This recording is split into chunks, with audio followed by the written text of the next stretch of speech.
Welcome to the regularly scheduled monthly meeting of the Board of Zoning Appeals. The BZA members are volunteers and receive no compensation. We are appointed by the City Commission for staggered 3-year terms. Under state statutes, the BZA hears 3 types of appeals: dimensional or non-use variances, including sign variances. In a dimensional variance request, an appellant must show practical difficulty complying with the dimensional requirement of the ordinance. It requires 4 votes, and all 4 of our appeals tonight are dimensional. We do have a board of 5 members currently. We do expect some others to show, so we'll talk about that in a minute.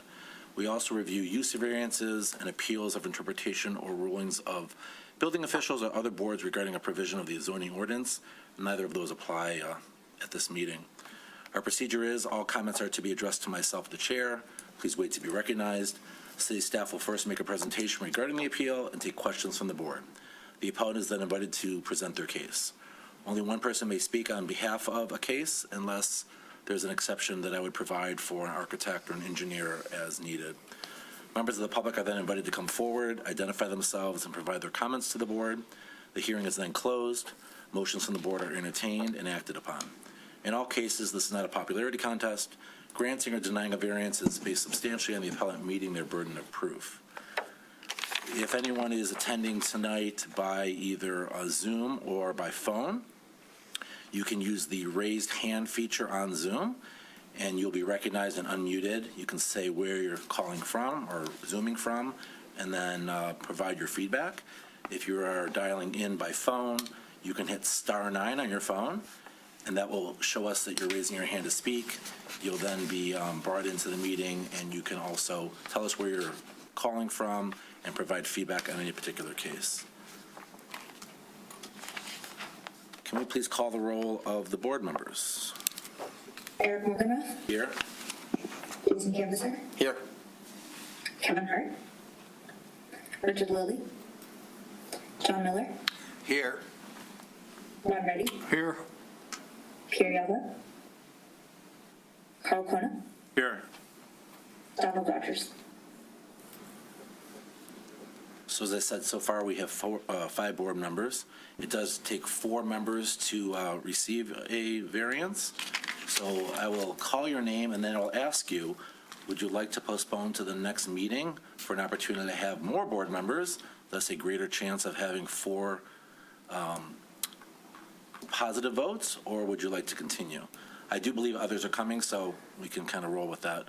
Do we have someone here for case 2432 for 550 Henley?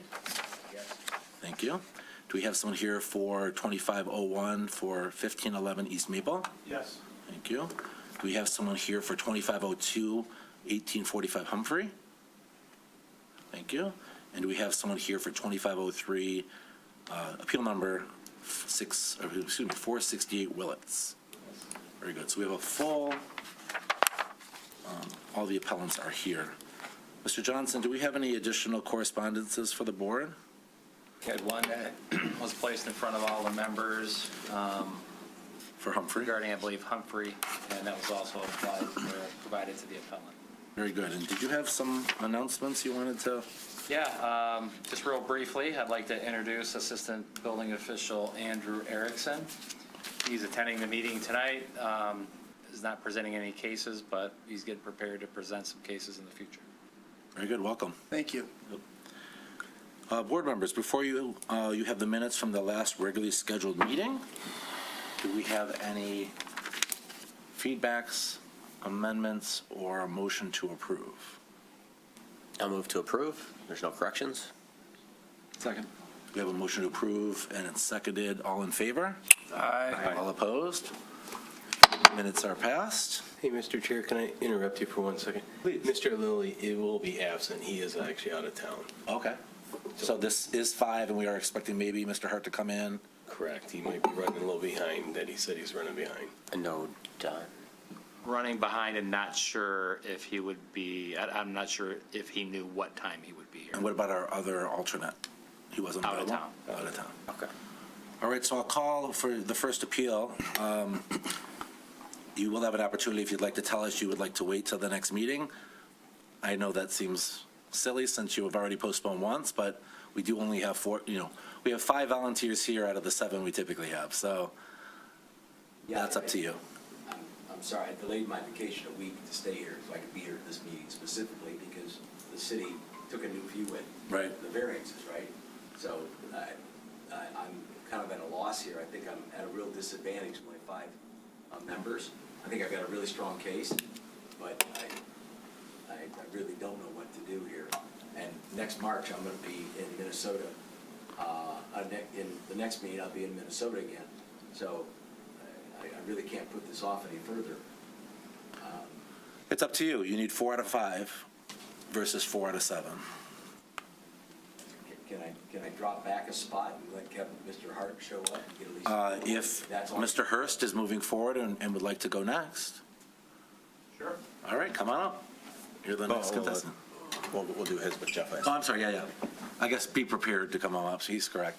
So if everyone's okay with that, we're going to move on to case number 2501, 1511 East Maple, and Mr. Zilke will present first. And want to move forward, correct? They said they want, yeah, he said he wanted to move forward. Jeff Zilke here to present case 25-01, property known as 1511 East Maple. Request the following variance regarding the front open space of impervious surface requirements. Variance A, Chapter 126, Article 4.31A of the zoning ordinance requires that a minimum of 65% of the front open space in a single-family residential district shall be free of paved surfaces. The proposed is 53.70, which is 2,339.12 square feet, therefore a variance of 11.30%, which is 492.22 square feet is being requested. The applicant was in front of the board back in '22 for a distance between structures to construct an addition to the home, and now they're wrapping up and going into the front yard. They're in front to ask for a little variance regarding the impervious surface amount in the front yard. Any questions? So on the screen, you're showing the existing or proposed finished driveway, and then you've circled this.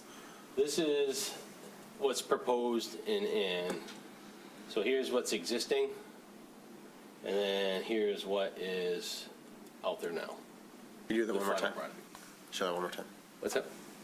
So this is the proposed. This is the proposed, yes. So they're just going to move the garage up? Ma'am, you'll have an opportunity to Oh, I'm sorry. answer questions when it's Sorry. public. Could you zoom in a little bit? So what's circled in yellow is the addition. Right, so the addition's done, they're wrapping up the front and the pavement in the front, so there is a border that was added to gain some space for turnaround, which I'll let the appellant speak of it, which increased the impervious amount in the front over what's permitted by the 11.3%. And I know it was over, the existing was over, but it wasn't a concern because they didn't touch it in the beginning on the last appeal. And I want to say it was probably over about 300 feet from what was existing, and then they just added some more borders to it to kind of increase it, and I'll let the appellant speak of it I know in the letter, talking to it's more of a safety factor to get out onto Maple.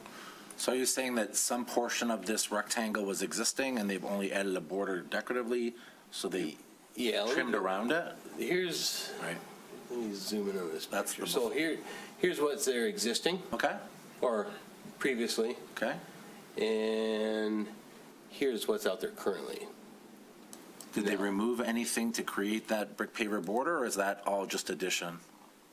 I believe some of the sidewalk went out, the existing sidewalk went out, and they just got reconfigured, and with the border, they increased the impervious amount in the front. All right, Mr. Canvasser? Has it already been built, or is that a rendering, or is that as built, and if we didn't approve it, they'd have to also remove something? Unfortunately, it's been installed, and he wasn't aware of the amount, and then when they went for final and closing out, and then they were aware of it, and that's why he's back in front of you tonight. Okay. Very good. Any other questions for the city? Mr. Chair, Please. Jeff, did a builder do the additional pavings here, or did the homeowner do it himself? That I'm not 100%, I'll let the appellant speak. Okay. Because my question would be, okay, somebody should have known that it was exceeding the allowable surface area, correct? Yeah, I Fair guess, enough. and I get it. Thanks, Jeff. Any other questions for the city? Seeing none? Please, come on up. Just name, address, and then tell us why you believe variance is justified. Sure. Good evening. My name is Jason Hurst. I reside at 1501 East Maple in Birmingham. I'm here this evening to request a variance for the pavers that were installed.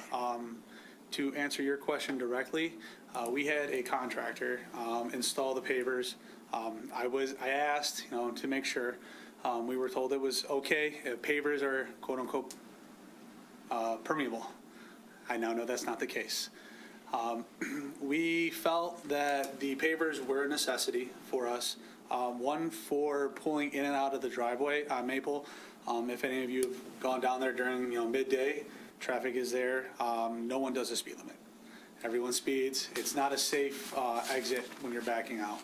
Secondary, I have a growing family, a new daughter, I have a young son. When we have multiple cars in the driveway, getting kids in and out of the car is often problematic. So the expansion of the driveway aids in that. And I've got a big in-law family, and we've been voluntold that we're going to have all the holidays at our house now. So we basically looked at this as an opportunity to increase our parking space and ensure that we can have people visit us, park, and then we can still turn around and pull out on Maple safely.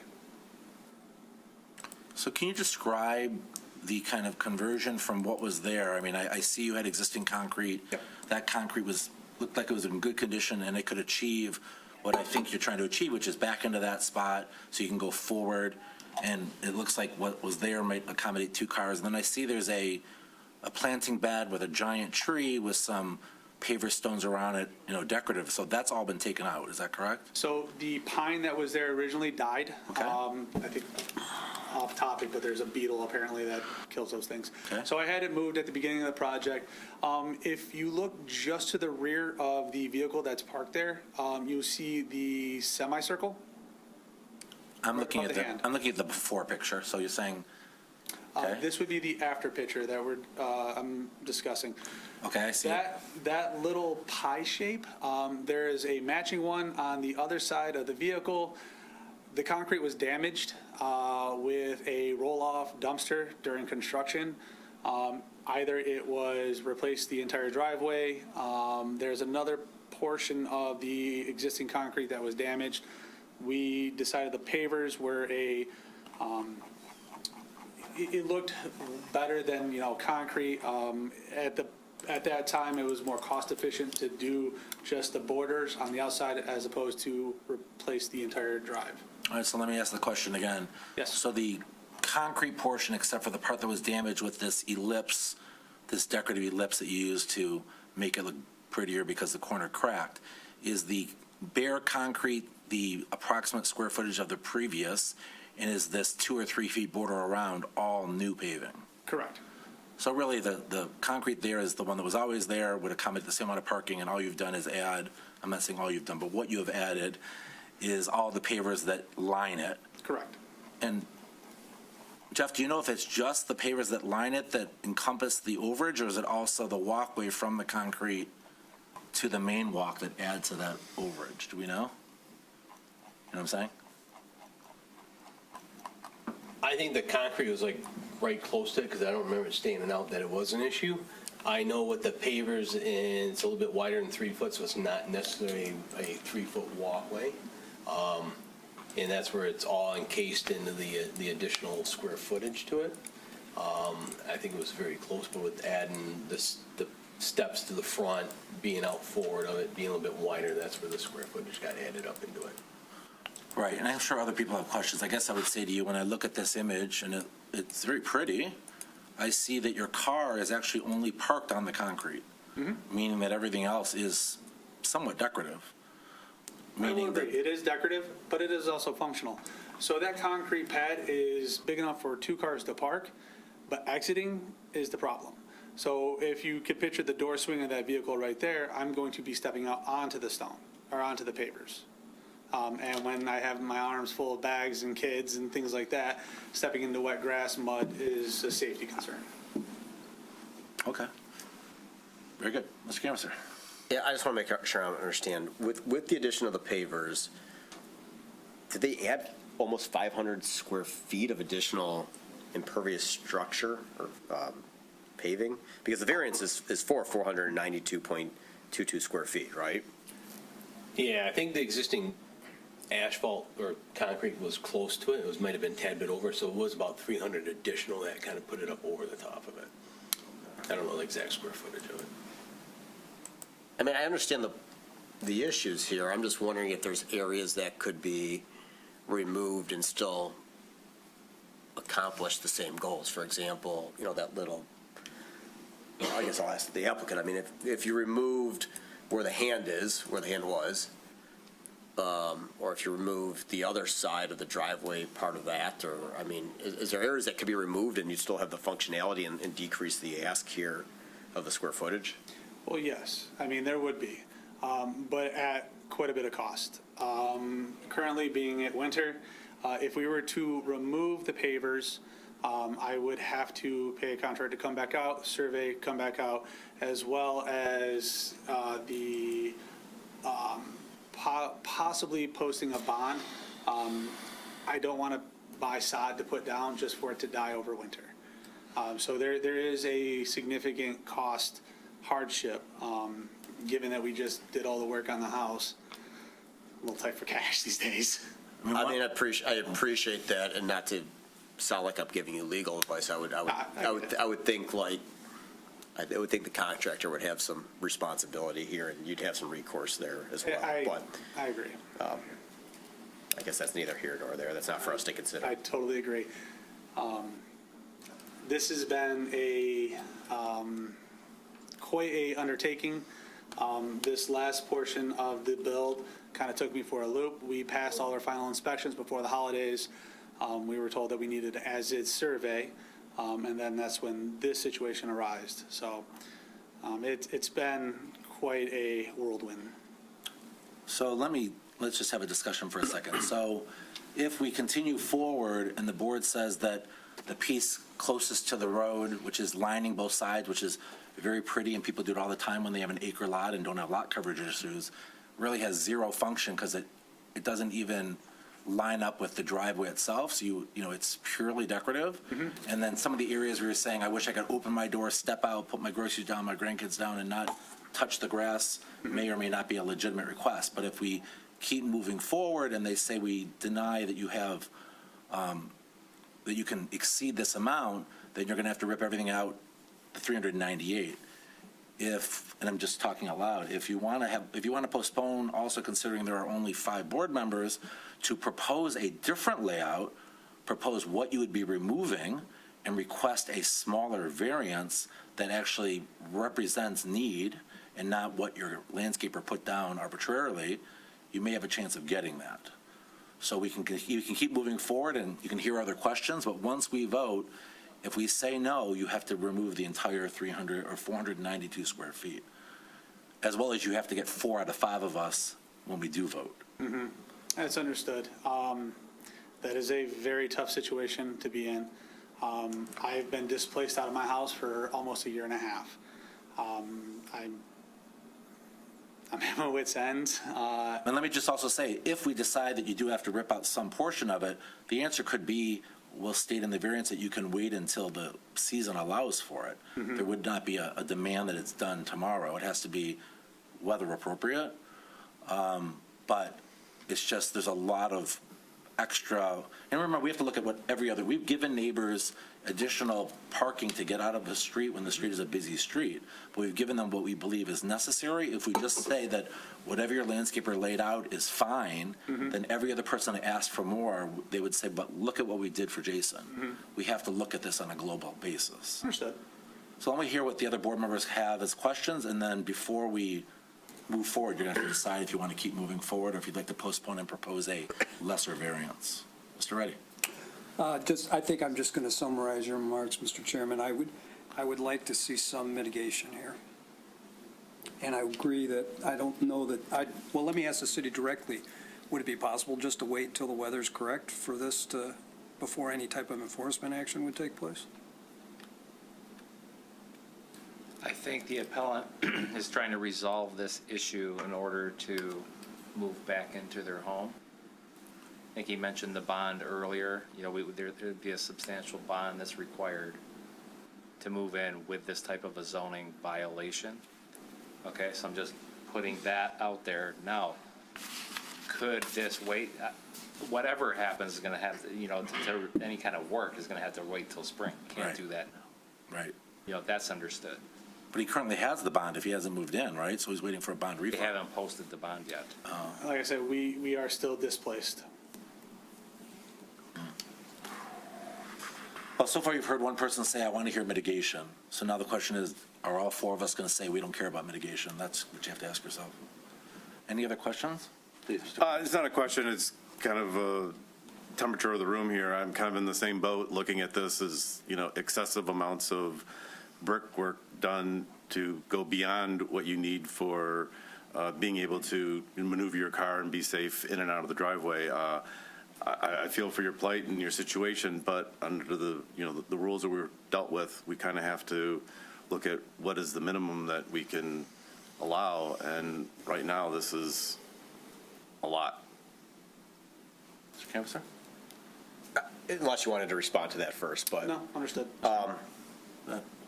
So, just to piggyback on my colleague's sentiment here, we are bound by a test we have to meet.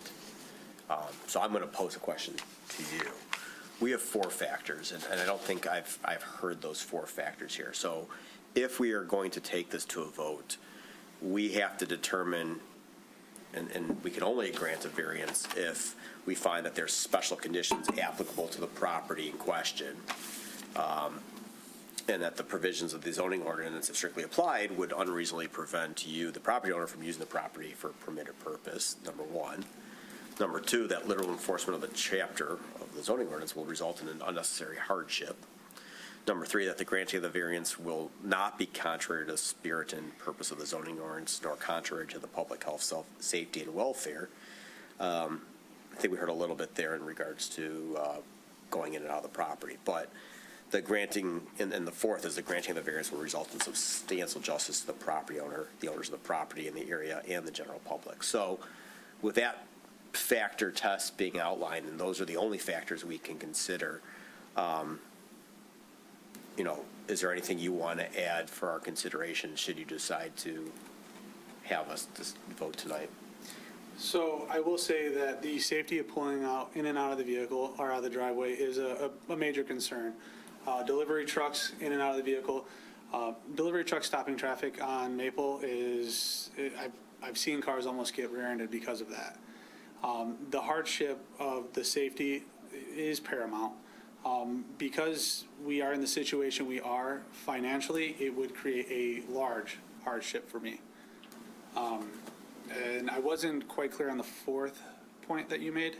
Substantial justice to the property owner, the owners of the property in the area, and the general public.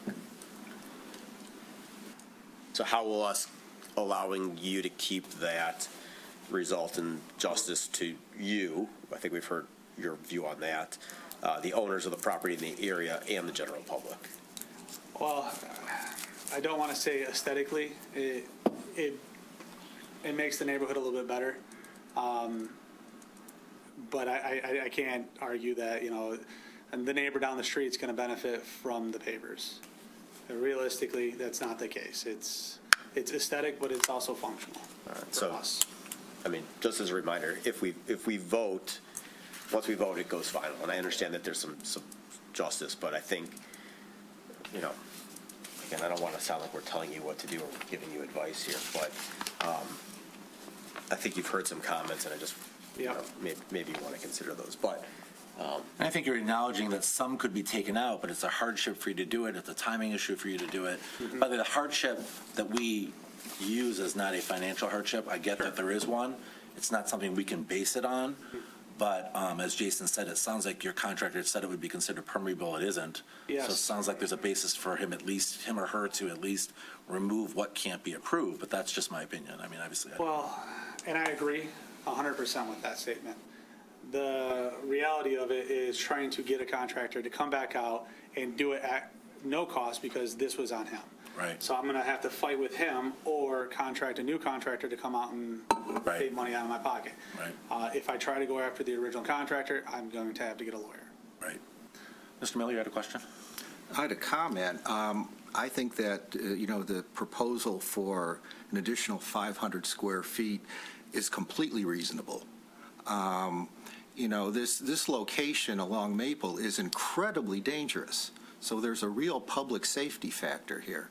And in terms of deliveries and drop-offs and having to get your, car turned around, backing out of the garage, it seems that all those houses that are along Maple, a lot of them are grandfathered in. There's big asphalt turnarounds, so a ton of those houses are way over what zoning allows. And this one is done beautifully. So it's an improvement to the neighborhood. It's an improvement as a safety factor. And I think there's a real hardship. Any house that doesn't have a garage in the backyard, if your garage is in the backyard, you can turn around back there and maybe come out forward instead of backing out into the street. But if you have an attached garage, you're really, it's very difficult without having additional paving to get your car and not back it out into the street. And I think that the hazard there is tremendous, and it's not just for the property owner or the neighbors, but that's for everyone on this board that might be driving down Maple. So I think that the safety factor and the fact that 500 square feet, gets you enough room, additional 500 square feet, to park cars there and also to back out of the garage, because you'd have to have room to do that 180-degree turn within your front yard. And that takes a lot of paving. And, if we were talking about 1,000 square feet or something more, which I bet you a lot of those homes that have those big asphalt U drives that go all the way, have two approaches from the street, are far more than 500 square feet over. So I think in this case, because of the uniqueness of these houses and the tremendous safety factor, that the 500 square feet here is reasonable. And again, in terms of the neighborhood, it's beautifully done. If you walk up and down that street, this is probably the nicest area of paving along all of Maple. The houses on either side of the street. So it's an improvement to the street. It's an improvement of safety. And it's an unusual and a difficult condition with an attached garage with a house along Maple. So I believe that we satisfy all of the constraints. And that If you want to comment about your vote and what you believe in our discussion, you can do that. But right now, we're really just looking for questions for the appellant. I hear what your perspective is. Well, but I it's- thought everyone was sort of commenting here, and I was just commenting. Yeah, I mean, we're going to have to vote, and you'll vote and describe why you're voting Yeah. that way, but I think we're just looking for questions to determine, A, if he wants to proceed. I hear that you would vote for it, and you think it's more than appropriate, and I think Yes. that's a reasonable perspective, absolutely. Okay, yeah. But no, I did not have a question. Very good. Mr. Chairman, could I ask one final question? Please. Sir, would you be willing to consider waiting 30 days to at least explore some mitigation here? I would have to, honestly. The current living situation I am is very tense. Again, we've been there for almost a year and a half now. I have myself, my wife, 2 kids, and a dog living in a very small home with extended family. It's tense. If you were to ask me to wait 30 days, I would have no choice. Is it ideal? Well, that's a decision only you can make. I can't make that for you, other than you've heard some of the comments here, and just want to make sure that if you want that opportunity, you state it. One of you, I guess, as I said to everybody in the audience, we have 5 members voting today. You can hear that one seems to be all in, and if there are 3 others here, you only need 4. But right now, excuse me, 2 others here, you would then potentially have 3. Right now, you have the foresight to know what you've heard us say, and I'll be glad to vote and be as reasonable as you can be. And I don't disagree with my colleague that you should have all the necessary space in order to achieve the ability to back out of your garage, back into that space and back out. But when you look at the footprint of one of your cars, you look at the space to the sides of it, behind it, and you look at the walkway from that pad to the main walkway, none of those things help you make those maneuvers. They're beautiful and they're decorative, but they do not function for the challenge of your particular lot. So I would slightly disagree with that. Go ahead, please, tell me why. So you're looking at one vehicle in a picture.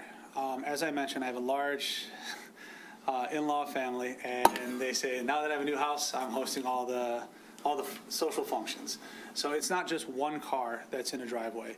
It'd be ideal if we could park 2 cars in the garage, but that's not the case. Nowadays, we've got lawn equipment, a bunch of stuff, and you might get 1 car in there, but a 2-car garage is not a 2-car garage. So there's always my car in the driveway.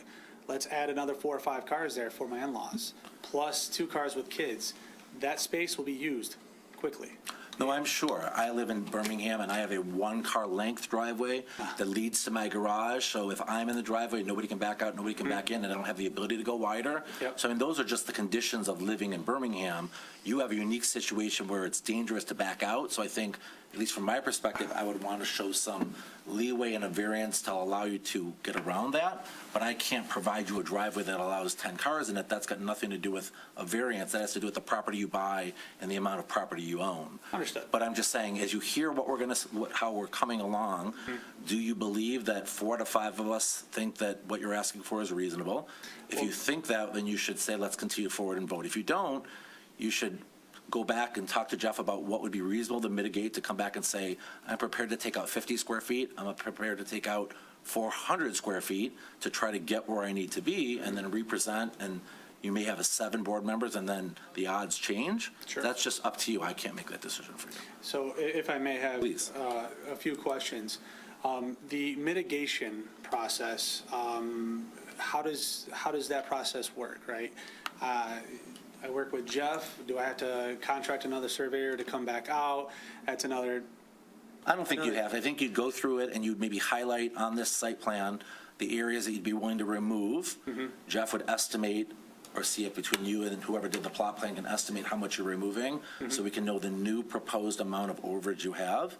We're going to take into consideration the existing spot that was there before, even though that probably needs a variance, but you would just be presenting a smaller variance. In the end, you could choose where to remove it. You wouldn't have to be, like, we're going to say you can't have 496, but you can have 300, making that up, and then you'll decide where that 300 comes out. So you really just have to propose a smaller request of a variance. Well, if I can just add, Please. sorry, I mean, not to beat a dead horse here, but you could come back and say, I'm not removing anything, Right. right? You can, the point is, once we vote, it's final. Sure. And so, I know we've gone around and around in here. I think we probably need to move to Right. either, A vote on vote, the vote, right. or, well, I guess we have to hear from the public first, but either a vote after the public, or, hear from you that we're going to postpone it to the next meeting. And then, like I said, you can come back with less, more, same, and, maybe we have more board members, maybe we're the same, maybe we vote yes, maybe we vote no. I mean, we don't know. So, Well, with the current temperature of the room, I'll probably postpone. So you're requesting the ability to move to the next board meeting when we have a larger board? Yes. And in that time frame, you'll have the opportunity to, all right. So we have a request to postpone to the next regularly scheduled meeting. You'll be the first on the next meeting. do we need a motion? We need a motion? Is that adjourned to the next meeting? Yeah. Yes. Is that the motion, or that's his request because we only have 5? I think you should make a motion. All right, I'll move to adjourn to the next regular meeting. very good. I'll second it. All in favor? Aye. All opposed? None? Very good. We'll see you next Aye. month. Thank you. Thanks. Our next case is 2502 for 1845 Humphrey. You have the same option. I think we will try to move who could represent. Very good. We'll hear from Mr. Zilke, and then you'll have a chance to tell us.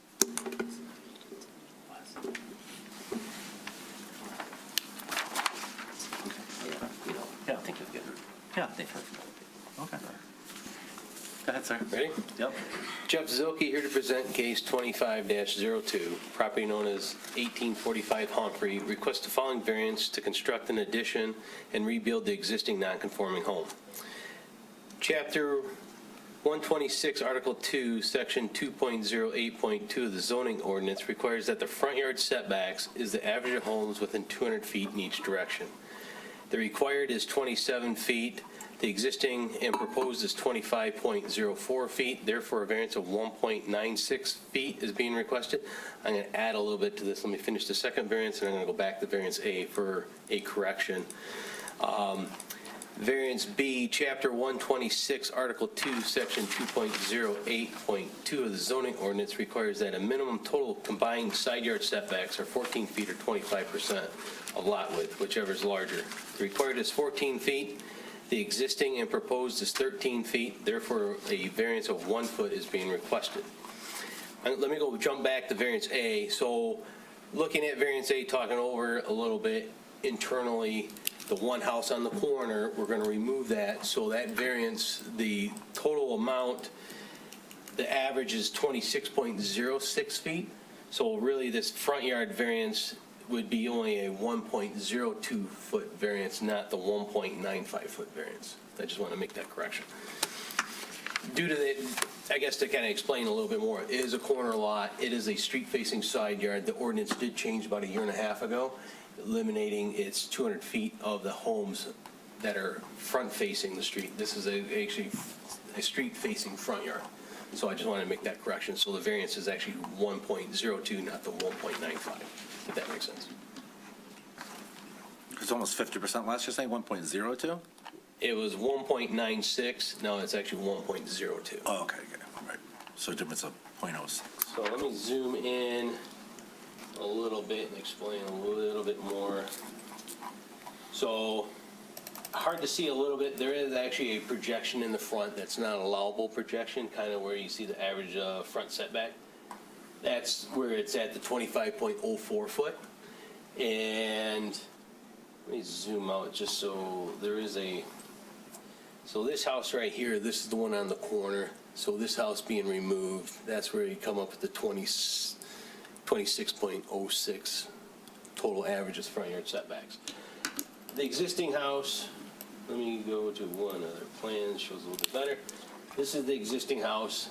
It's actually getting taken down to the deck, and with an addition going out the back.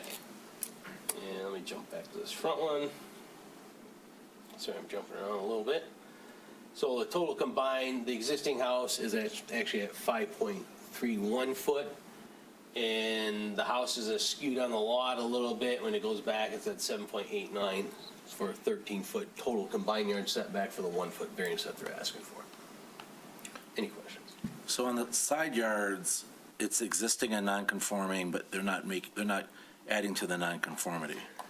As the addition goes out to the back, it does go out a little bit larger because the existing is at 7.80. It's going down to 7.69. So it's actually about 1.5 inches, 2 inches. That they're increasing the non-conformity, Correct. They're following the same footprint of that existing. but because the lot narrows. Yeah. And then on the other side, Actually, which the is house is a little the front, the other way.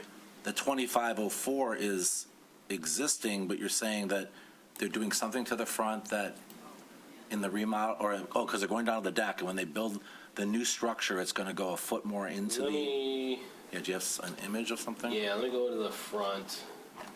So,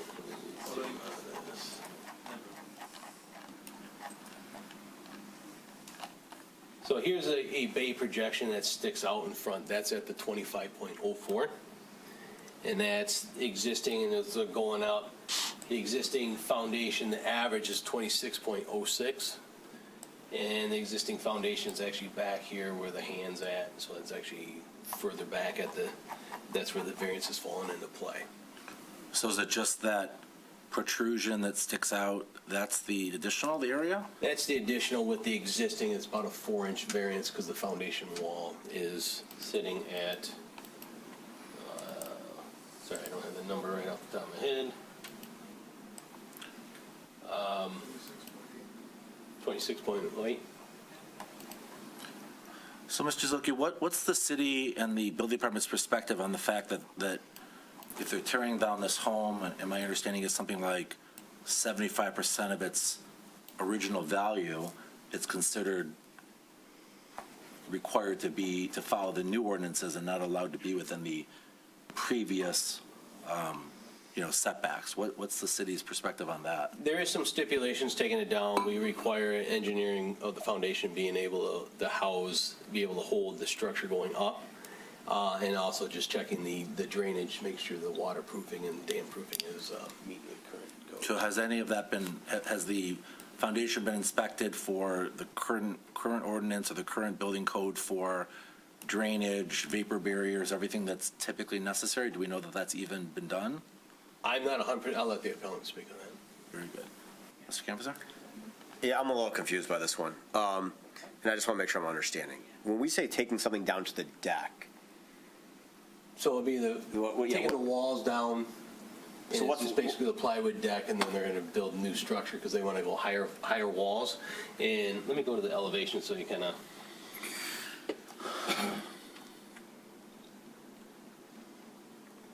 Sorry, the computer's moving a little slow today. So up here is the existing house, by taking it down, they got 8-foot walls, they want to do 9-foot walls.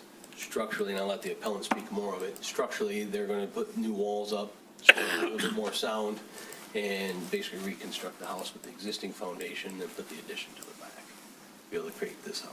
yeah, so if we're taking it down basically flat, leaving a basement essentially, right? Basement with a floor, is that Correct, fair? the existing floor will still be there, and then they're going to put the walls back up with those. Okay. But I'm assuming, I heard something about the structural integrity of the basement.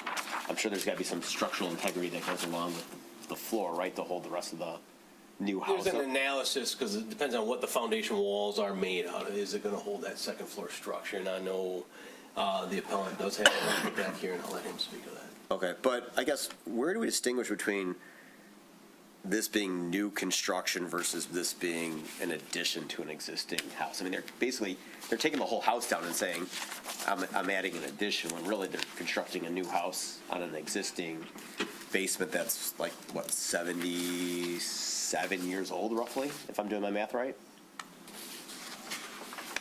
You're probably pretty close to that from 48. I know there's no really distinction of, you can't really say somebody can't do this, but there is stipulations, hey, is it structurally sound? Is it going to be able to hold that addition going up to it? Then it falls in with that existing foundation. That's where the non-conforming is, and that's why they're here in front of you tonight.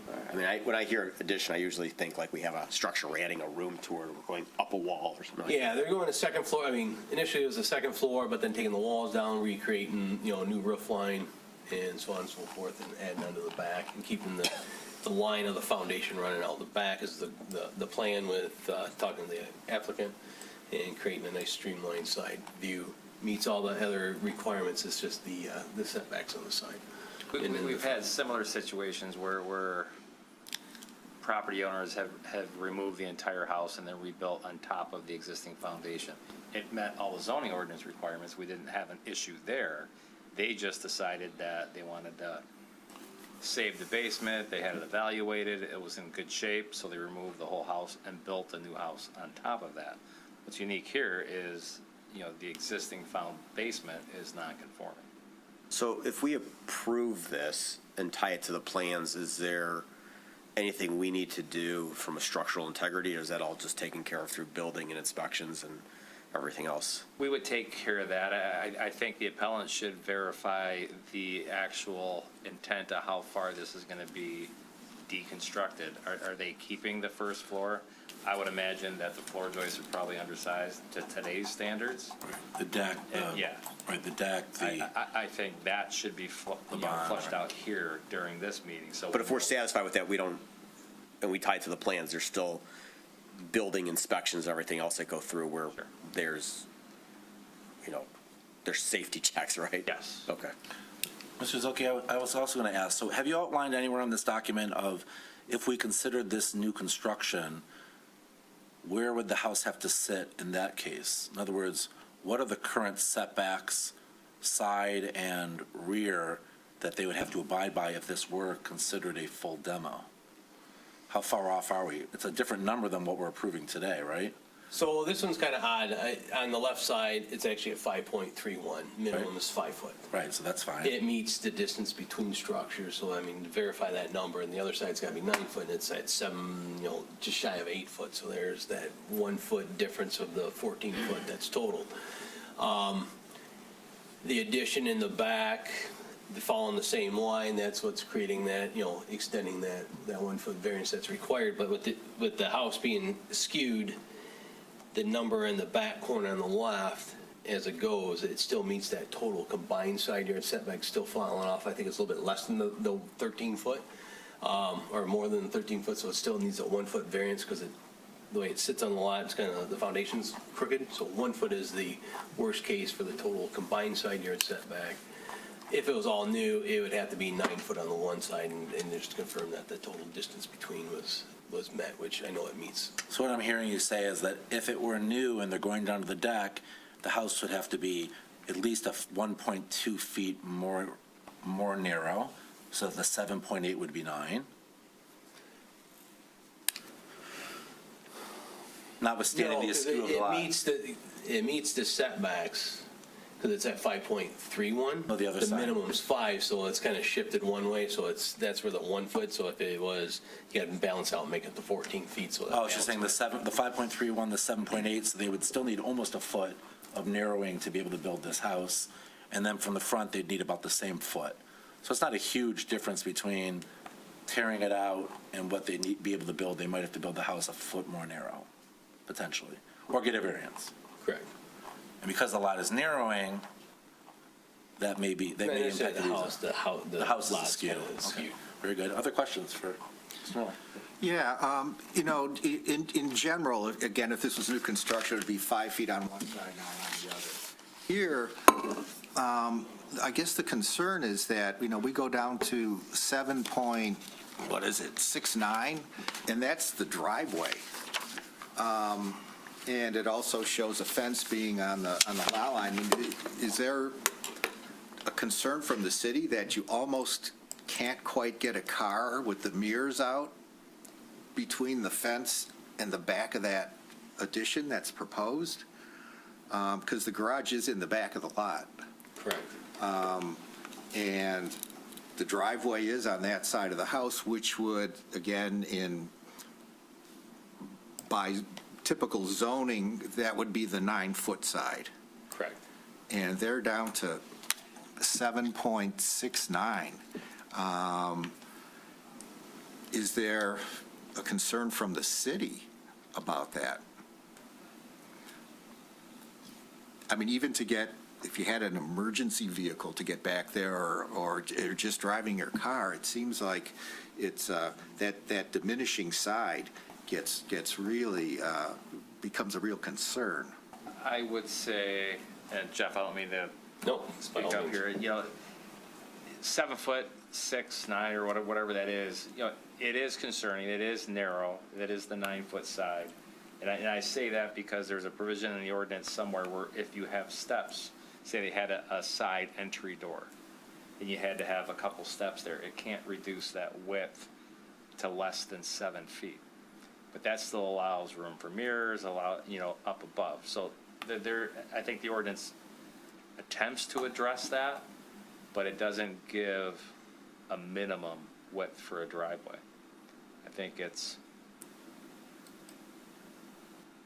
not entirely regulated, but I think 7 foot is going to be, 7'6" would be very narrow. With the fence also intruding on that, on one side, so. I mean, the existing structure is 7.8, so they're only narrowing it by 0.1 foot mostly. Yeah. But I hear you. Other questions I'm sorry, were you done? Yeah. Mr. Reddy, did you have a question? I'm sorry. Any other questions for the city? Seeing none, thank you, sir. Who's coming to speak on behalf of this appeal?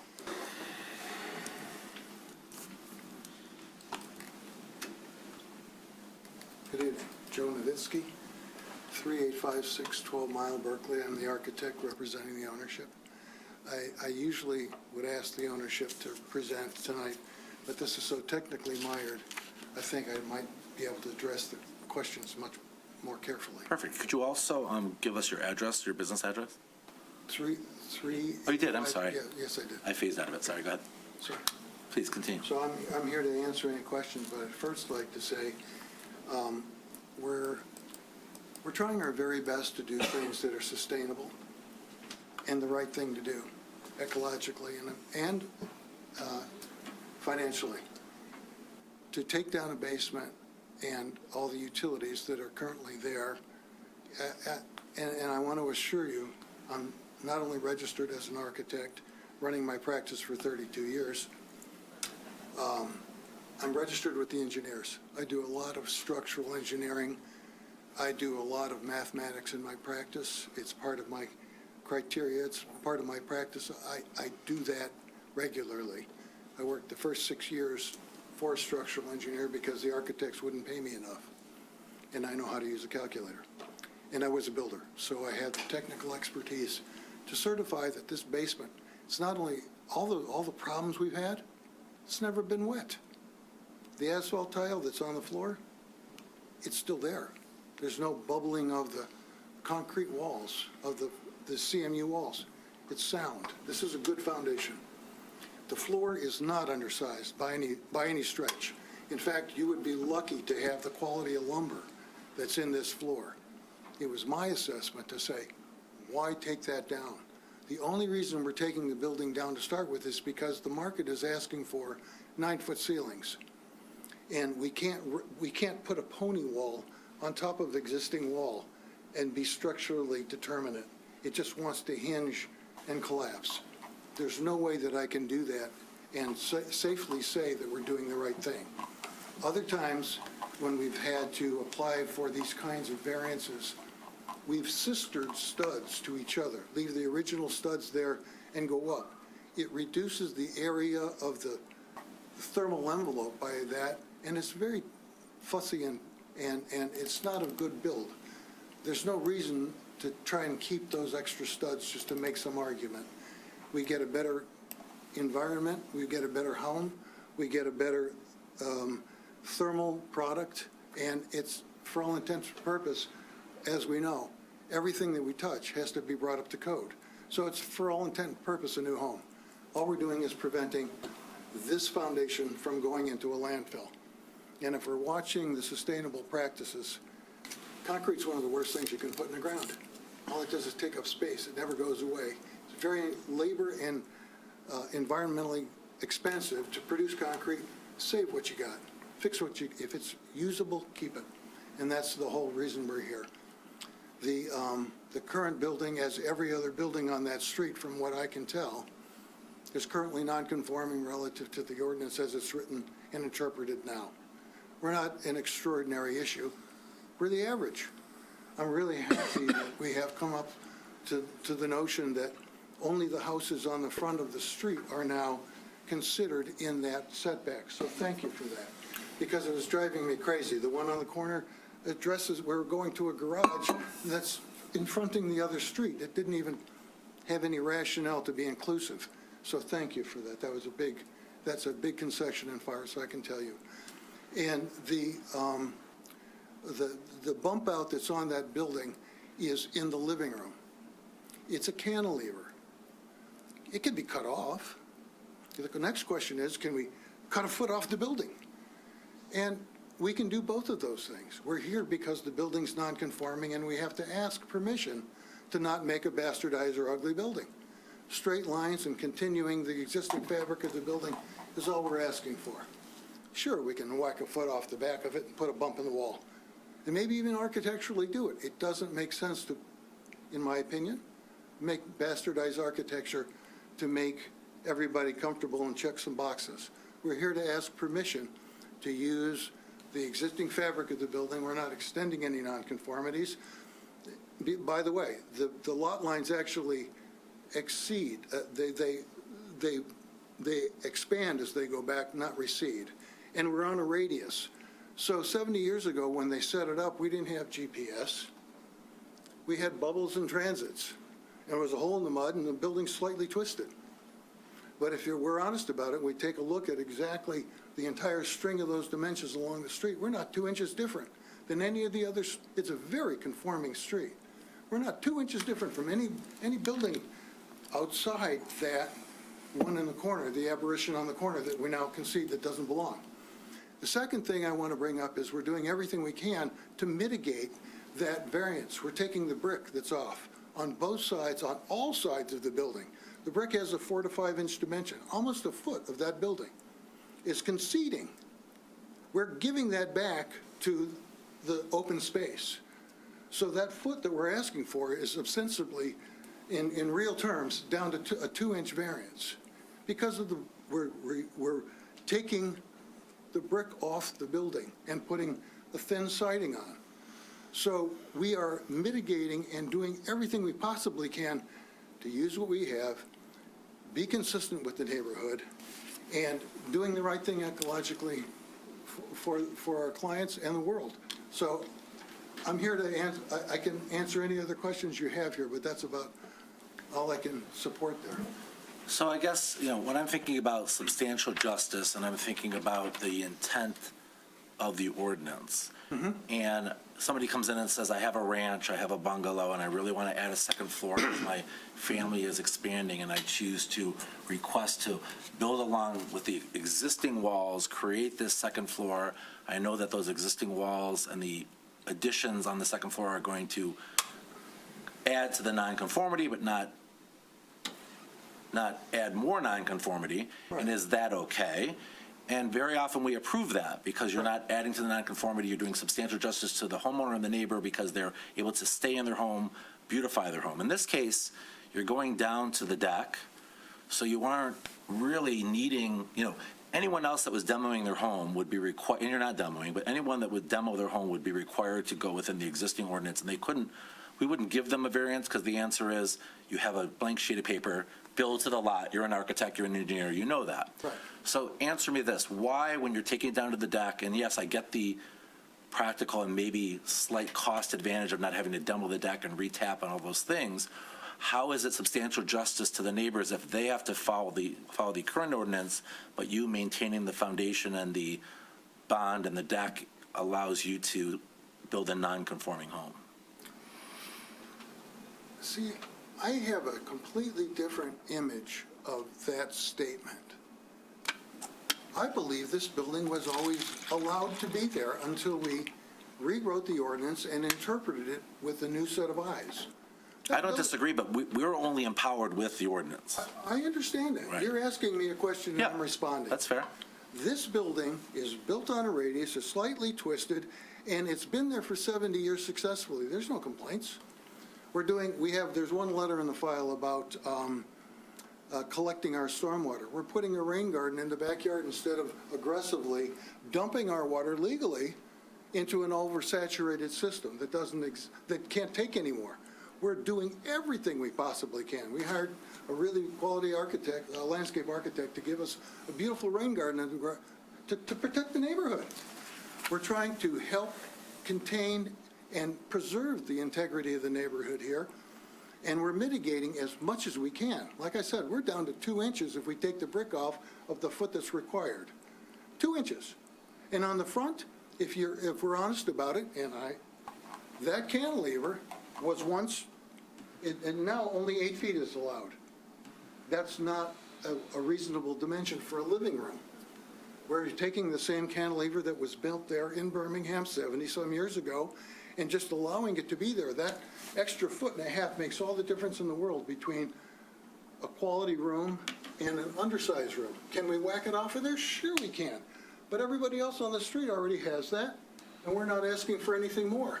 If we're honest about the setback numbers, we go to the face of Hold that. on, you're expanding beyond my question. You already mentioned those things. Okay. I just need to hear about the answer to my question. Okay, I'm trying to say, we're protecting the entire neighborhood by asking you to allow us to exist. I hear you. We didn't create this. We're responding to the conditions Well, you're creating it by choosing to maintain the foundations to stay within the existing envelope. Well, that's That's true. creating that because you're choosing not to do a full demo. And now you're asking for a variance because you don't want to do a full demo and come and stay within what the ordinance allows. So that's why you're here. You wouldn't need a variance if you were designing a home from scratch, putting in a new foundation. You wouldn't need our permission. That's true. And the first question I asked when we engaged the department, is the intent here in Birmingham to knock down existing, or are we going to try and maintain what we have? It's an honest question. Yeah, it's not a question in front of this board because we don't create the ordinances. And ultimately, I don't have an answer to that yet. So you can help create the answer to that. Are we going to landfill, or are we going to try and maintain what we have? Yeah, I get your philosophical point, but that's not what we're doing right now. Well, Other questions for the appellant?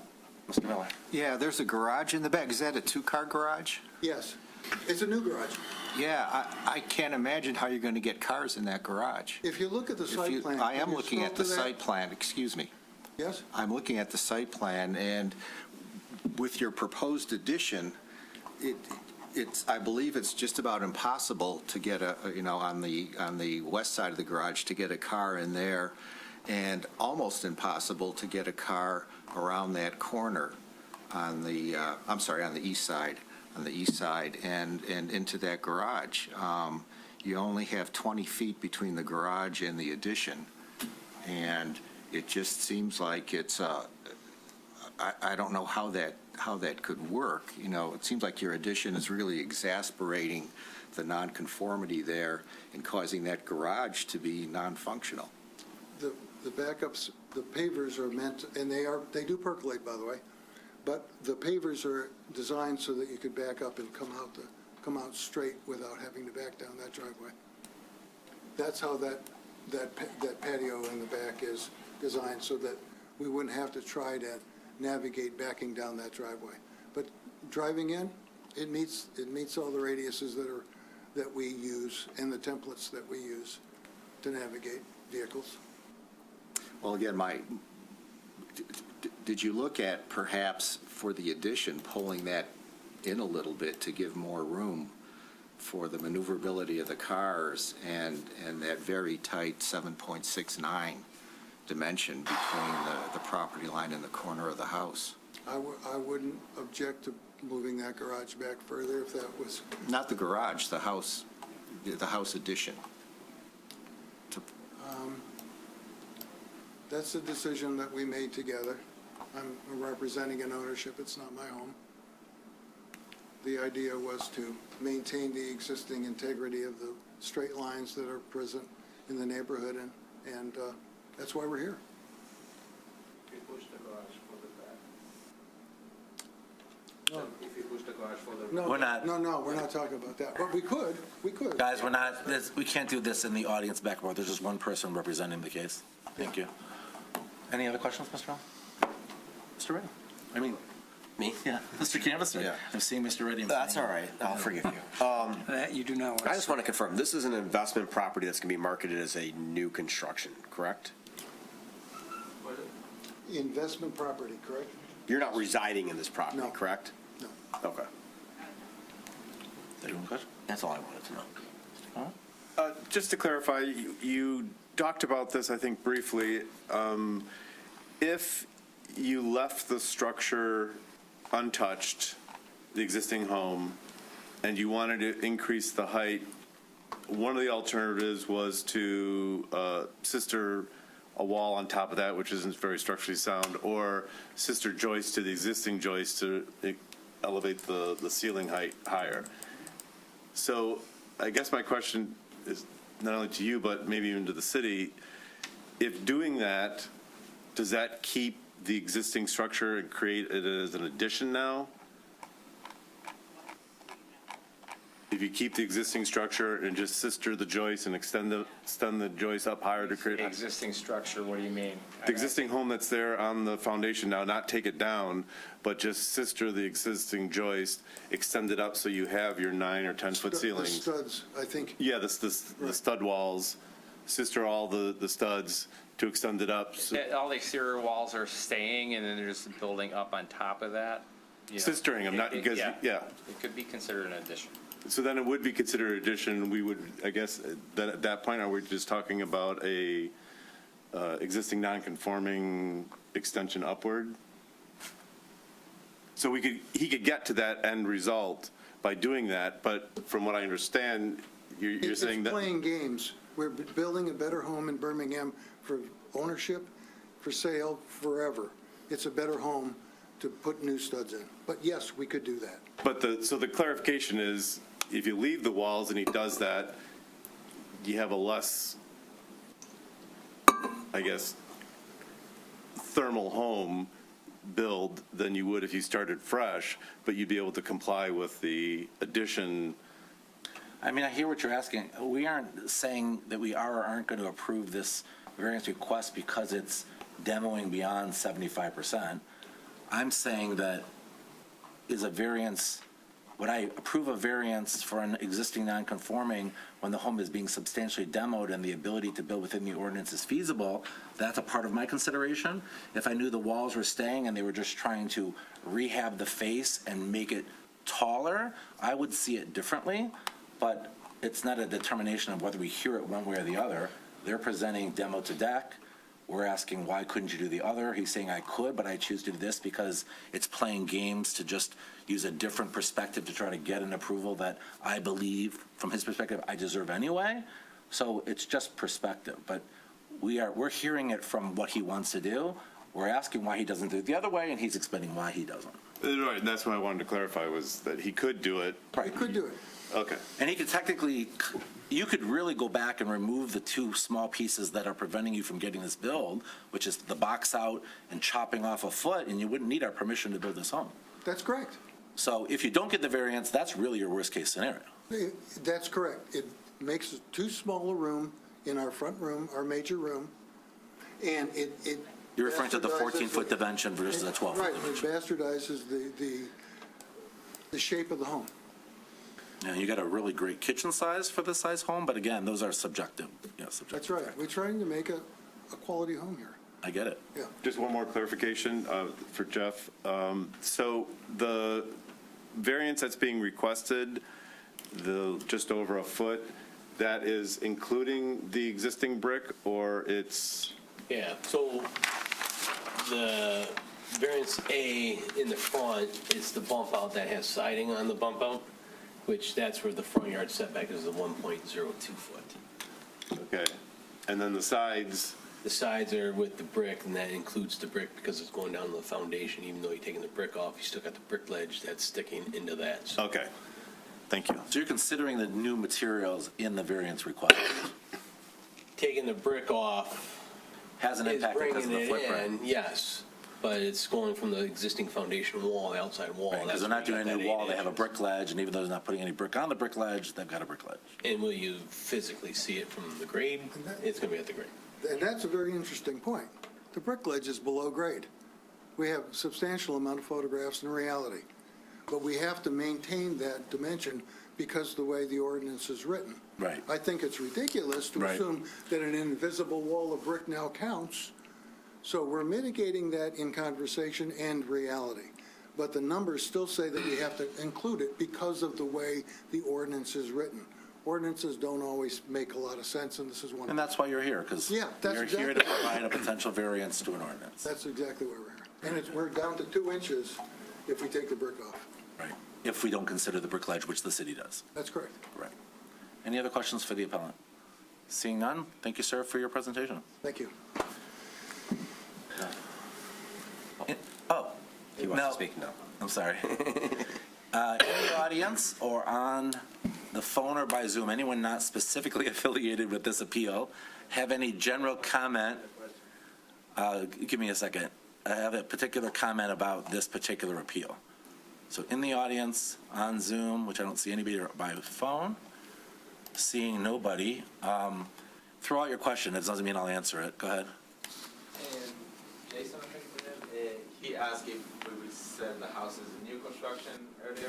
I No. just want to comment that. So we will not say this No, is new construction. I don't think we need to hear. I want to hear if he's going to try to sell his new construction with an existing foundation. You won't or you will? No, that's what I'm saying. We're Okay. not, he asked for that because of. Very good. I appreciate the answer. Any discussion? Bless you. You all right there? Need some Kleenex or water? No, just CPAP, anything? another cough drop. So any discussion or any particular motion?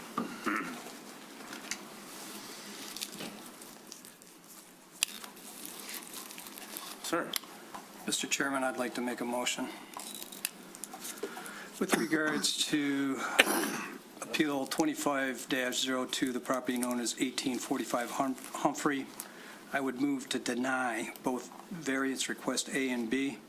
Based on what I heard today, I have not heard any practical difficulties or unnecessary hardships that would prevent the appellant from actually building a home on the lot as the lot currently exists by simply, while I certainly understand the desire to keep the foundation, I don't see any practical hardship by removing the foundation and starting from scratch and building a structure that would actually meet the requirements that are posed in the zoning ordinance. So for those reasons, I'd move to deny.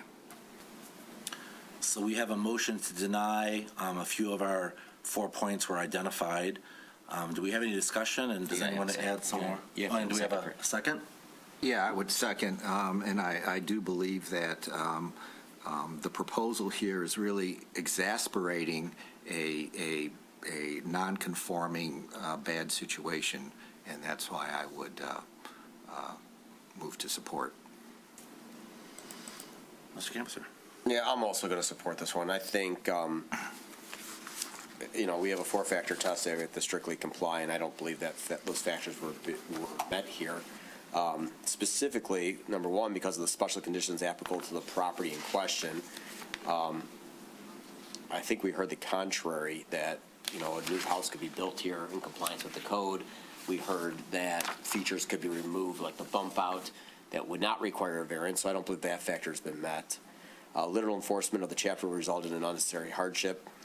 We heard concerns regarding cost, which we don't typically take costs into consideration. We also heard factors relative to environmental concerns, which I find to be a little bit of a red herring, since we're demolishing a house and throwing a whole house into landfill, but we don't want to throw a couple more bricks in there. Maybe that's, I don't know. I see the ability to build a perfectly brand-new house here or avoid a variance in a number of different ways. So I don't believe there's a hardship here. Contrary to the spirit and purpose of the zoning intent, public health, safety, and welfare, I don't think we've seen any evidence regarding the structural integrity other than the applicant's statements that, he's analyzed it, but we don't have anything in the record to support that.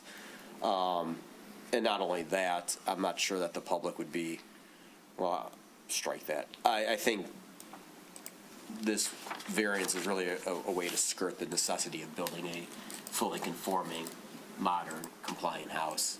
And I think to grant the variance would do the opposite of substantial justice to the property owners, because, well, we heard that there's other houses in the area. My assumption is, and there's no evidence in the record, that those are pre-existing non-conforming houses, and they would have to become code compliant when they did renovations or construction or anything else. So I don't think we really put too much stock in that. So for those reasons and the other reasons articulated, I would support. I too will support the motion. I do appreciate the appellant's comments about keeping and maintaining what's been built in the community and appreciation for the style and integrity of what's been built. I do think it's substantial justice to the community that if you take a house down to the deck and you're creating substantially a new house minus the foundation, that other people would not have the benefit of being able to do that, and they will be forced to be within the ordinance or within the current zoning. And so this home should also be within the current zoning if they're going to be building something that is percentage-wise substantially new. The appellant, with his honest comments, was I could remove all the factors that require a variance and thus not need one, but I think my room sizes will be undersized. I mean, that's a factor of what you're selling and what you think you can get for it, and whether or not the kitchen at 14 feet should be 13 and the other room should be 13. These are subjective determinations, but not factors that we can consider when granting a variance. So for those reasons, I'll support the motion. We have a motion to deny. Can we please call the roll? Ron Ready, Yes. John Miller, Yes. Eric Weaver, Yes. Carl Con, Yes. Jason Anderson. Yes. The variance has been denied. Thank you, though. We do have our sixth board member back, so. Hello,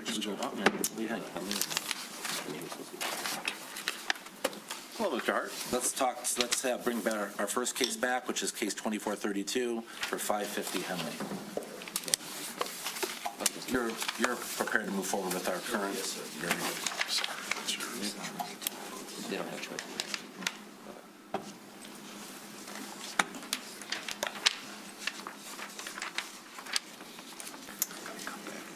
Jeff Zilke here to present case 24-32, property known as 550 Henley. Request the following variance to construct an addition to an existing non-conforming home.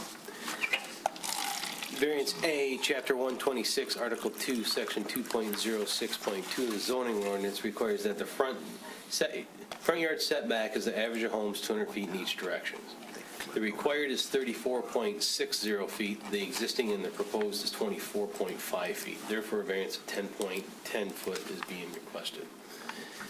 Variance B, Chapter 126, Article 2, Section 2.062 of the zoning ordinance requires that a minimum side yard setbacks on the west side is 12.90 feet. The existing is 12.10 feet, and the proposed is at 7.40 feet. Therefore, a 5.5 foot variance is being requested. And I'm going to add a little bit to this because there has been some changes once this was published.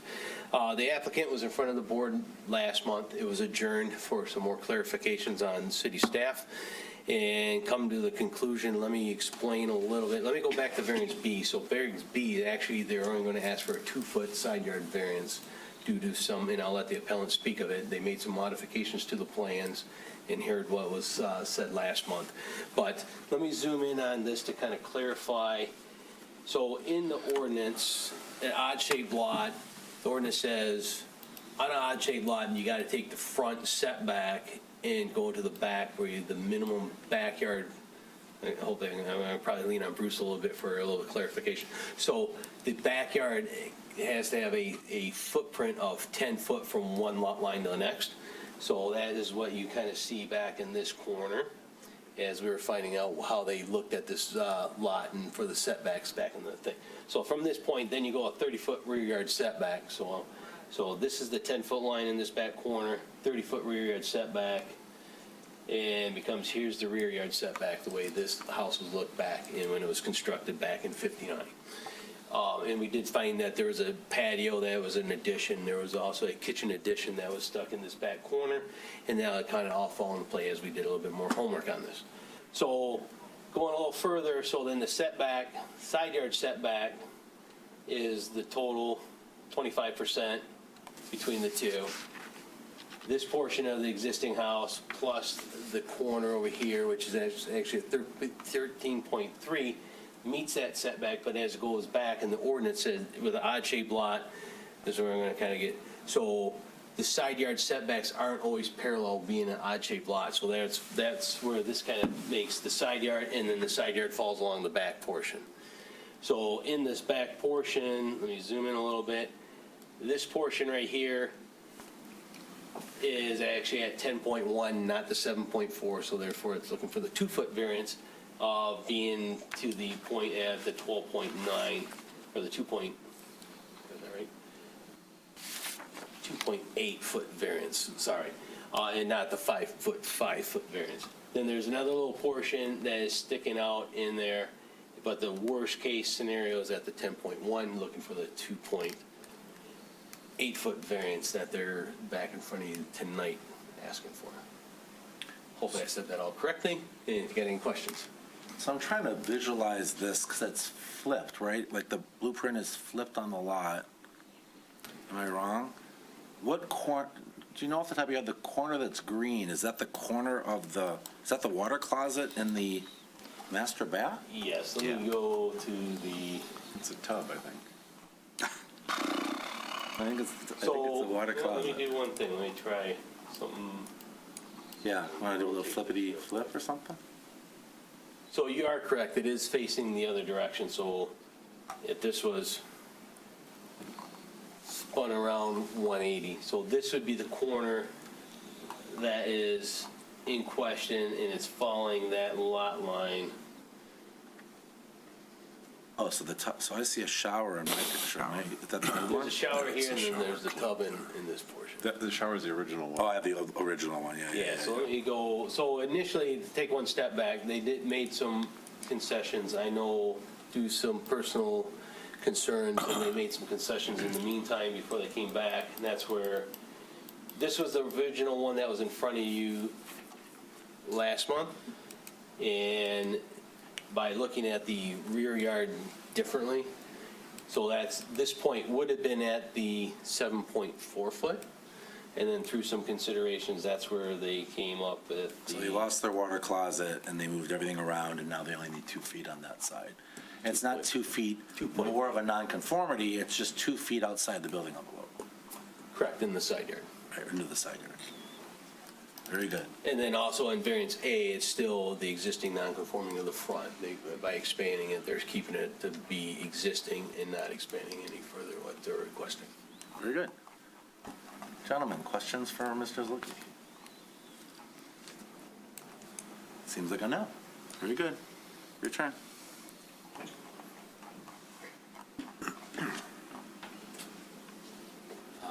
Thank you for allowing me to be back again tonight. And Jeff, I'm glad I didn't have to go through all that. It was quite a learning experience with all this, and Just remind us name and address, please. I'm sorry. That's Jeff okay. Heichel, 550 Headley Street. Thank you. You bet. Sorry about that. Yeah, we need, is this the revised information I gave you? Because I just want to make sure we're on the right version here, because I think the key here is that we heard you loud and clear last time. You said, take it down as low as you can. And when the city came back and clarified, we're looking for a side variance, very helpful. Jeff was so efficient, he got it out that we were going to leave it alone. And I went back to our architect and said, we have to make some changes here. And that's what we've tried to do. We changed the interior, the exterior space. We tried to follow the shape of the property and to make it more conforming. And that's what we've tried to do here. Okay, well, we can talk about this slide if you want to. Can you go back a slide? Sure. Yeah, this one here.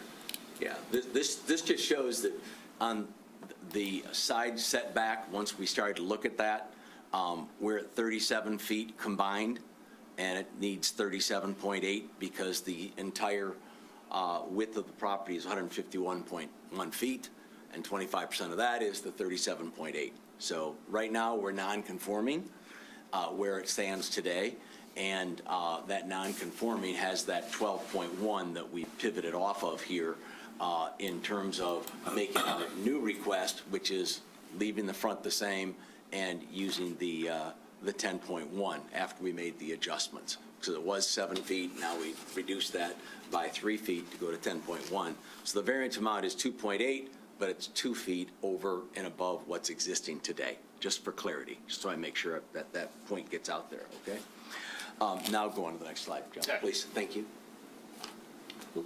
Yeah, and so this one is really where we made the changes that we did. We just recessed this side here as far as we thought we could and still keep the key thing for us on this thing was getting the bathroom ADA compliant, where we'd have a big room for the toilet, as well as a shower and a tub, and with 3-foot doorways throughout.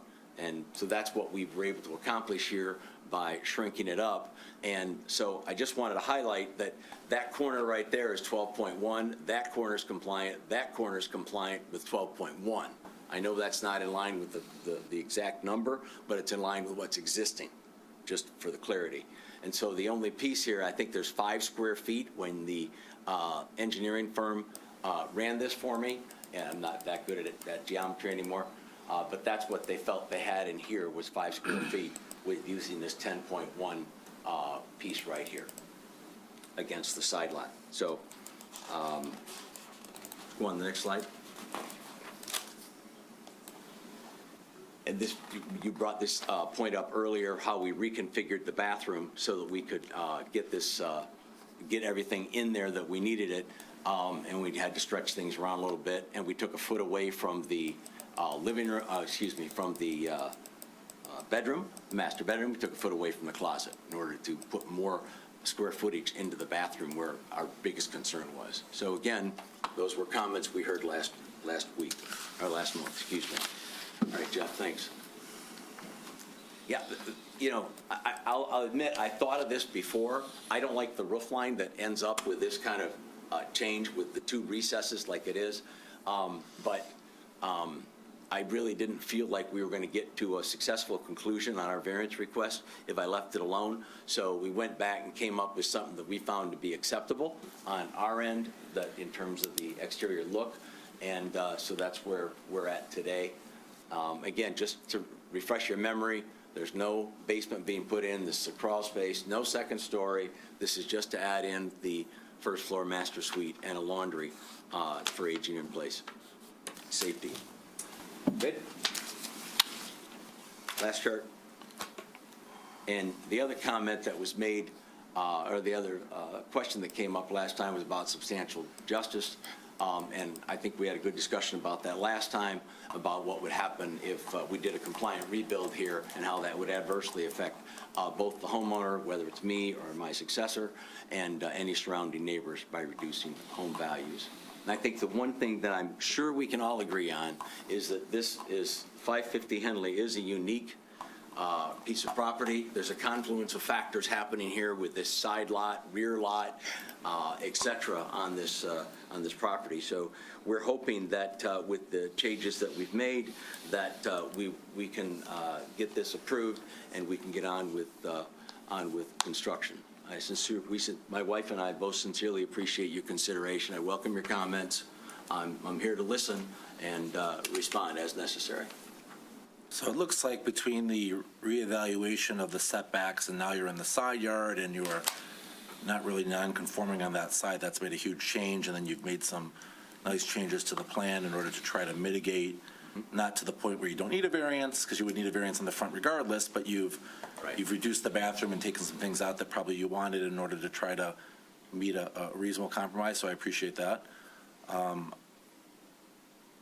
Questions from Yeah, I have a question, I'm sorry, for the city. Does this proposal negatively affect either of the neighbors in terms of setbacks? It does not. Okay. That's all I had. Please, any other questions? Seeing none, thank you for your presentation. Thank you. In the audience, online or on Zoom, anybody who is not particularly, or that is not involved in this particular appeal, have any comments about this appeal? Seeing none, I'll close public comment. Gentlemen, what's your thought? I see Mr. Miller raising his hand. 550 Henley, I motion to approve. I believe the special conditions of the property, certainly the shape and location of the property in question, unreasonably prevent the property owner from using the property for the permitted purpose. I think it presents certainly a difficulty. Literal enforcement of the chapter will make any improvement to this property very difficult, and granting of the variance is certainly not contrary to the spirit purpose of the zoning ordinance in terms of public health, safety, or welfare. It's a pretty reasonable addition. And it'll also do substantial justice, interestingly, to I believe, the street and the general neighborhood. It's a very unusual piece of property where there's really 2 front yards and 2 side yards. So that's why our zoning ordinance is not completely applicable to the proposal here. And we're not marginalizing any of the adjacent properties in terms of their zoning envelope. and I believe that this is a compliment to the neighborhood and the street, especially along Henley, where there's a kind of an odd gap along that street, and this would fill that in, and again, I think be a nice compliment to the neighborhood, and I would tie the approval to the plans as submitted. Second. We have a motion to approve and second. Do we have any discussion? Please, Mr. Hart. Yes, Mr. Chairman, I'll support the motion as well. The appellant has done a very good job of mitigating as much as he could. This was a very difficult, non-conforming structure. There's practical difficulties with just about anything that he proposed to improve his house would require several variances, and the unnecessary hardship would be difficult to avoid that. It is in keeping with the spirit of the ordinance, and I think that's been accomplished, and it does, as Mr. Miller mentioned, the substantial justice to neighboring properties. So that's why I will be approving the motion. I'll also support the motion. I had some concerns in the previously analyzed setbacks based on a non-conforming structure that was increasing the nonconformity, but after the city appropriately determined that how they were looking at the lot should be looked in another way, now we're really just asking for a side yard setback variance based upon a lot that is irregular, and the appellant made every attempt to compromise on the layout in order to minimize that nonconformity. I think it's more than reasonable and provides substantial justice. We have a motion to approve. Can we please call the roll? Ron Miller, Yes. Jason Canvaser, Yes. Eric Morgenmuth, Yes? Ron Ready, Yes. Carl Kona, Yes. Kevin Hart. Yes. Congratulations. Thank you. See, it was worth the wait. Yes, it was. I appreciate it. Yep, our pleasure. Our last and final case is 2503 for 468 Willets. I think it's your turn, Mr. Zuki.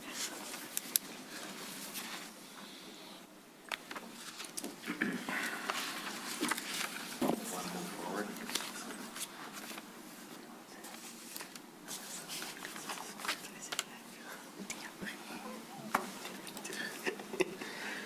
Jeff Zilke here to present case 25-03, property known as 468 Willets. Request the following variance to construct a new home. Variance A, Chapter 126, Article 2, Section 2.08 of the zoning ordinance requires that a maximum roof height with a pitched roof in R2 zone district of 30 feet for this property. The proposed roof height is 35.66 feet, therefore a variance of 5.66 feet is being requested. Variance B, Chapter 126, Article 2, Section 2.08 of the zoning ordinance requires the maximum roof height for a flat roof in R2 zone district to be 24 feet for this property. The proposed roof height is 24.84 feet, therefore a variance of 0.84 feet is being requested. Variance C, Chapter 126, Article 2, Section 2.08 of the zoning ordinance requires that the maximum eave height for a building in R2 district is 24 feet for this property. The proposed is 33.38 feet, therefore a variance of 9.3 feet is being requested. This applicant is looking to construct a new home on this property. There's sloping grades to the back, which the variance are being requested in the back as the property slopes to the rear. And let me put this on. So variance A, the sloped roof is this portion up here in the blue. For the height variance, as it's dropping down in the grade, that's where the height variance is falling into play. The front of the house, it meets that 30-foot setback. Variance B, the flat roof portion is actually here in the green, and that's where the 24.84 foot for the 0.84 foot variance, because there's a portion of a flat roof portion in here. As the grade slopes down, it's actually up that portion of it. And then variance B is the eave height as it falls in the back. That's where the 33.38 foot for the 9.38 variance is being requested. Any questions? So, Mr. Zucchi, if this were a flat lot, would this house need variances? No. And are they forcing this walkout, or is it a natural feature of the property? It's a natural feature of the property. It's actually on Willits. It's actually floating down towards the creek in the back, so it's actually got a natural slope to it. So if this lot is a walkout, it has to be a walkout, and we're measuring from the walkout, could they only build a ranch without having a variance? I'm going to say it'd probably be close to that. It'd be a probably tall ceiling in the front or a very short ceiling. It'd be hard pressed. I think I'll let the applicant speak of that. I don't know if 8-foot ceilings on both get it to that point. Maybe have a 2-story in the front, but with it not being a flat lot, I think it causes the height variances. If it was a flat lot, yes, there would be a variance required. Very good. Other questions for the city? Mr. Miller? Yeah, I have two questions. One, is this affecting the adjacent properties at all in terms of their zoning envelope, this No. proposal? Not at all. Also, the biggest variance is for the eave height, and is that the blue line running across? I might have the appellant help me out a little bit, but yes, the green line up here in the back. Oh, that, okay.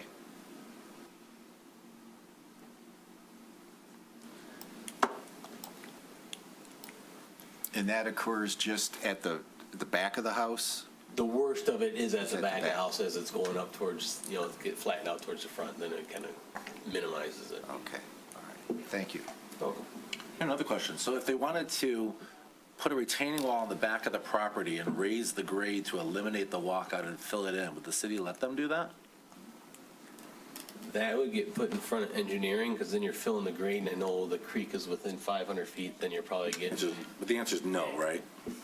Most likely, no. I mean, you're probably going to get too close to the water, might get into the floodplain, but even that, That wall would be per the structured too. ordinance, we're going to, we have to take measurements from the existing grade. Right. Not an exact. So even if you not an retained it and filled it, exaggerated. you would have to take, Correct. interesting. All right, very good. Any other questions for the city? Seeing none, Mr. Nieper?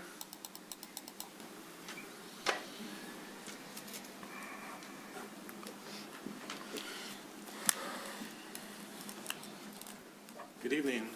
Brian Deeper, architect, 259 East Frank. This property on Willits is an amazing piece of property, but it does have some unique challenges with given that the grade drops nearly 15 feet from the street all the way to the back corner. And within the building footprint, the grade drops roughly 10 feet. So obviously taking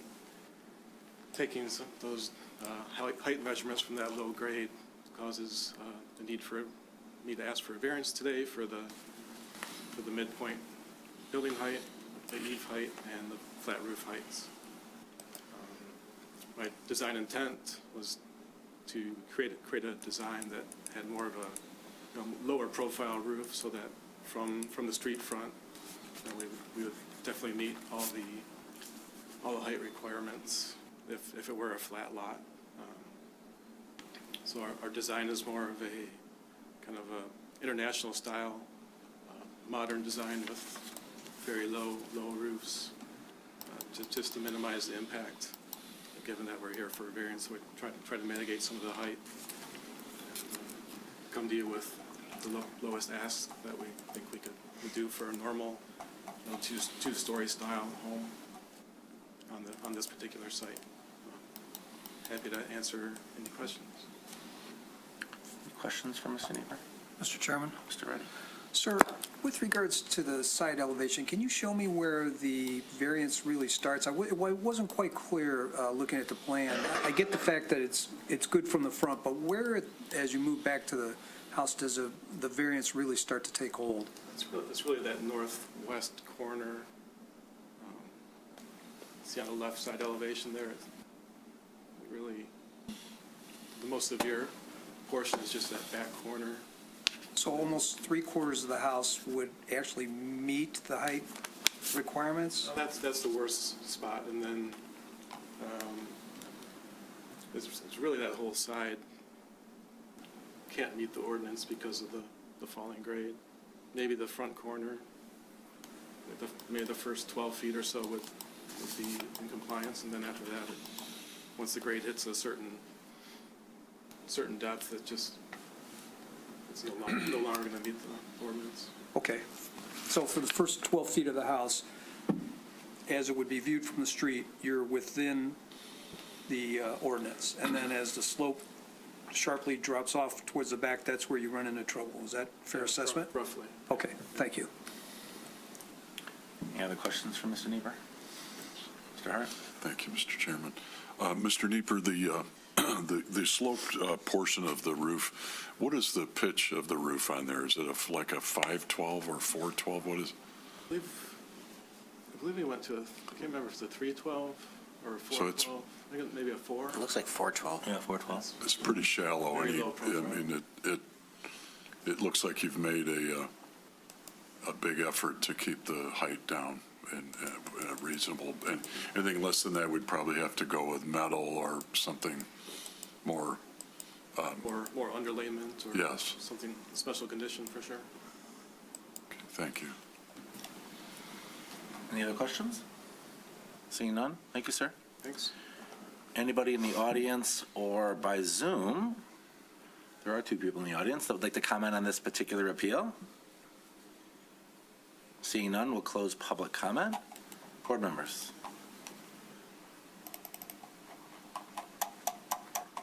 Mr. Miller. Motion to approve 468 Willets, A, B, and C.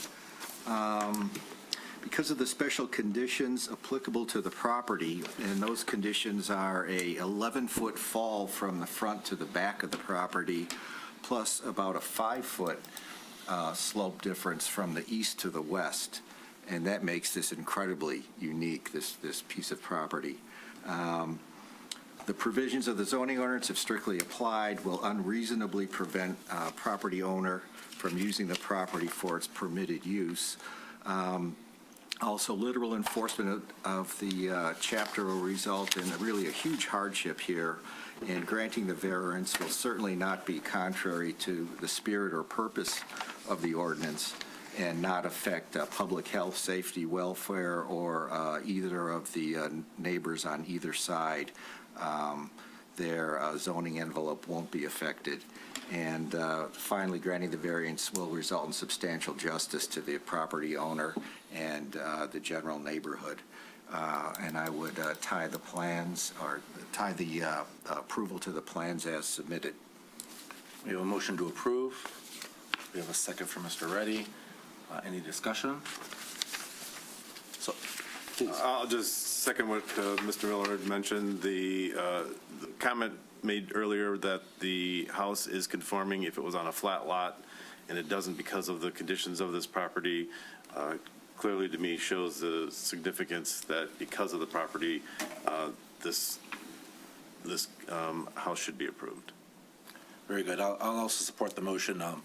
The ordinance does not take into consideration a natural drop in grade.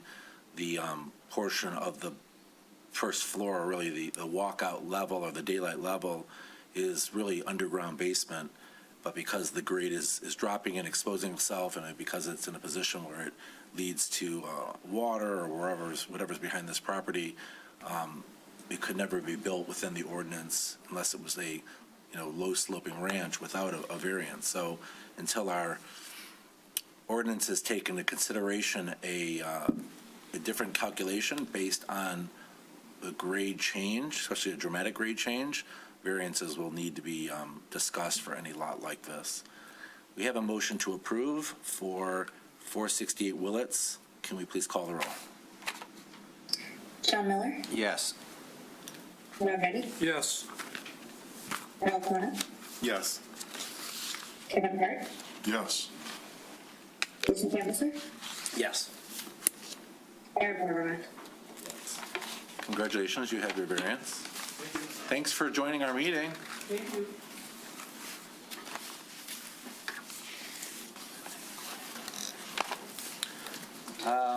That's all of our cases for this evening.